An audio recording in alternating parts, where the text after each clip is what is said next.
L'entretien du jour est consacré au Grand Prix d'Italie Jean-Louis qui s'est déroulé à Monza. Une question avant de commencer, est-ce que vous pouvez nous expliquer pourquoi la FIA systématiquement n'arrive pas à gérer les situations de crise quand il est question de météo? Alors c'est simple, il y a de toute façon en ce moment un principe sécuritaire de la FIA. Jean Todt, qui par ailleurs fait une campagne assez extraordinaire sur la sûreté des routes, ne veut surtout pas que la Formule 1, qui est de l'automobile et du sport automobile la chose la plus télévisée au monde, montre des accidents terribles. Donc, dès qu'il y a un peu de pluie, Charlie Whiting, qui est aux commandes, eh bien, fait tout pour temporiser, pour éviter que ça ne glisse plus. Par ailleurs, il y a le syndrome Jules Bianchi. Et ça, c'est dans les mémoires de tout le monde. Et de fait, tout ça dérive. Alors, c'est vrai qu'à Monza, la pluie était vraiment extrêmement forte. Et je dirais que comparativement à Francorchamps, le revêtement n'est pas aussi bon qu'en Belgique. Le revêtement n'est même pas bien fait. Il est vieux, même si ça a été un peu resurfacé, il est vieux. Il n'est pas fait pour les fortes pluies. Et ça, qu'est-ce que vous voulez, il faut patienter. Alors donc, pour contenter tout le monde, éviter les accidents, il y a eu cette décision qui a été prise, mais tardivement, hein, naturellement. On a attendu près de 3 heures. Et naturellement, les télévisions ont attendu aussi. Mais ça, la campagne de sécurité de la FIA, elle doit s'occuper de tout ça, et elle le fait. Donc, il n'y a qu'à s'incliner. Quel week-end de Lewis Hamilton, Jean-Louis, incroyable. Il signe le record de pole le samedi. Le dimanche, il sera une victoire sans jamais avoir été inquiété. Il prend la tête du championnat du monde et ce n'est pas seulement bon pour le moral. Non, c'est formidable. Même si maintenant, il est en tête de 3 points seulement. Attention, rien n'est joué. Rien n'est joué, et j'ajouterais même qu'aucun des deux, ni Vettel ni lui, ne peut risquer le chaos, technique ou accidentel. Donc attention à cela. Non, Hamilton, quand je vois Grosjean en train de hurler parce qu'il est sorti de la piste, qu'il a failli se faire mal d'ailleurs, pour les conditions qui n'étaient pas bonnes, en même temps, Lewis Hamilton sort, alors bien sûr que c'est une Mercedes, mais il fait le meilleur temps et il aura la pole position.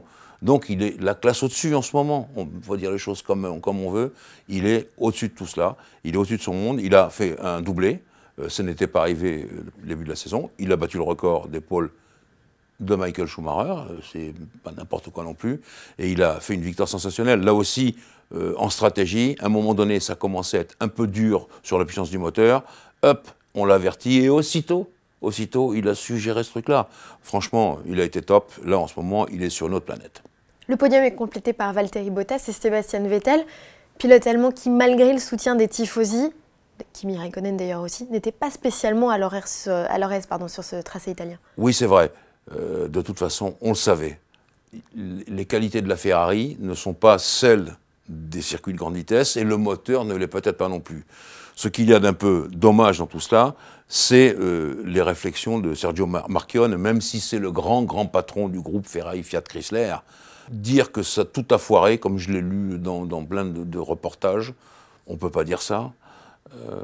Simplement, Marchionne, il était vexé. C'était les 70 ans de Ferrari. La fête devait être géante, elle ne l'a pas été à cause de cela, parce que les Ferrari étaient mal placés.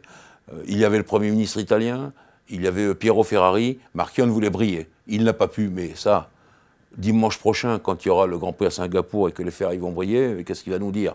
Donc, on savait que ça serait comme ça. On savait que sur le genre de circuit tel que Monza, l'autodrome de Monza, eh bien, les Mercedes seraient les plus fortes. Elles ont été les plus fortes. 2 autres pilotes qui ont particulièrement marqué ce Grand Prix d'Italie, c'est Esteban Ocon et Lance Stroll, qui ont fait une qualification et une course assez exceptionnelle. Est-ce qu'il faut y voir les 2 futurs champions de demain, Jean-Louis? Ça, c'est trop tôt. C'est trop tôt, je ne m'avancerai pas là-dessus. En revanche, on peut dire qu'ils ont vraiment émergé. Stroll se retrouve sur la première ligne de la grille de départ. Il a d'ailleurs été d'une conduite impeccable. Il n'a pas pris un mauvais départ. Souvent, c'est arrivé, quand les débutants se mettent en première ligne, de temps en temps, ça coince. Et Ocon a fait la course qu'il devait faire. Ils avaient l'un et l'autre des voitures réglées pour la pluie, donc avec pas mal d'appui, et donc ça s'est ressenti après en vitesse de pointe, c'était compliqué pour eux. Mais ils ont fait ce qu'il fallait faire, ils ont fait le job, comme on dit, et je crois qu'ils ont été là-dessus exceptionnels. Alors je sais que certains mangent leur chapeau pour Stroll, notamment Ocon, on sait ce qu'il vaut vraiment, et là, Ocon, il a une nouvelle fois marqué des points au sens propre, au sens figuré, en ce sens qu'il a éclipsé Pérez. Et donc, on peut dire que là aussi, c'est formidable. Ils terminent dans les points l'un et l'autre, Stop, il n'y a rien à dire. Ils ont fait la course qu'il fallait faire. C'est comme ça que les jeunes se montrent aux grandes écuries. Daniel Ricciardo offre des points à Red Bull grâce à sa 4e place. Il a même été élu pilote de ce Grand Prix. Heureusement qu'il y a la sagesse, Daniel, pour contrer le fougueux Max. Max, voilà, il a touché la chicane. Bon, ça, ils étaient vraiment dans le centre de la grille. Ça leur arrive pas souvent, Max Verstappen y compris. Et donc, c'était compliqué. Mais là, je veux saluer la performance de Daniel Ricciardo. Qu'est-ce qu'il voulait faire? Encore là, toujours là. Donc, c'est le finisseur dont toutes les équipes ont besoin. Je crois que même s'il est souvent éclipsé par Max Verstappen, pour des raisons d'ailleurs qui ne sont pas simplement sportives ou techniques, il est toujours là, Daniel Ricciardo. Vous vous rendez compte le pion que c'est pour l'équipe Red Bull Renault? C'est formidable. Et je pense qu'il le dit lui-même d'ailleurs, s'il avait eu quelques tours de plus, il serait monté sur le podium. Il part 16e, vous vous rendez compte? Ça aussi, alors bien sûr que c'est un circuit où c'est facile de dépasser, bien sûr, et que le moteur Renault marchait bien, que la Red Bull est une bonne auto, mais enfin quand même, il faut avoir la niaque pour aller jusqu'au bout. On le lit partout. McLaren Honda, c'est fini? Non, je ne sais pas. Au moment où nous parlons, le board de Honda Maison Mère n'a pas encore donné sa réponse. On peut craindre, comme certains, qu'ils disent on arrête la Formule 1 parce qu'on est ridicule. Ou comme d'autres, dire ben non, on va faire des progrès, on va se débrouiller, on va s'arracher pour faire quelque chose de mieux. Le problème, c'est que avec cette histoire de Honda, s'enclenche l'histoire d'Alonso. Et qu'est-ce que va faire Fernando Alonso si on lui dit, eh bien, on a encore un moteur Honda l'an prochain? On ne sait pas. On ne sait pas. En tout cas, on sait que pour Renault, ça va être très difficile. Renault ne veut pas d'une 4e équipe. Il faudrait donc que Toro Rosso dise on prend un moteur Honda. Ils ont dit non. Pour que Renault puisse équiper McLaren. Tout ça, c'est tellement compliqué. Ça enclenche tellement de choses dans le monde de la Formule 1 en général. Vous avez bien vu que à la fois Formula One Group et à la fois la FIA, Jean Todt, tout le monde a mis son nez là-dedans, cette affaire, pour que Honda reste. Donc pour l'instant, on attend la décision de Honda et elle est en ce moment où nous parlons. Ultime question, Jean-Louis, c'est sur le championnat du monde d'endurance.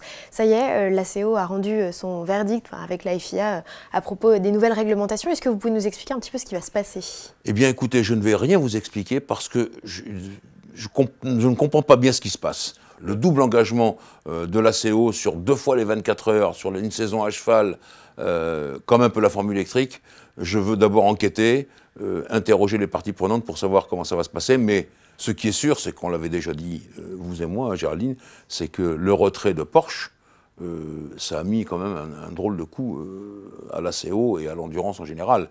Mais j'ai lu, je ne me rappelle plus sur quel site, une déclaration de Porsche qui dit mais l'investissement pour la 919 n'est pas couvert par les retombées qu'on a eues. Donc il y a quand même quelque chose qu'il faut mieux déterminer, il faut faire une enquête sérieuse pour savoir comment tout cela va se passer. Donc je vous répondrai plus tard.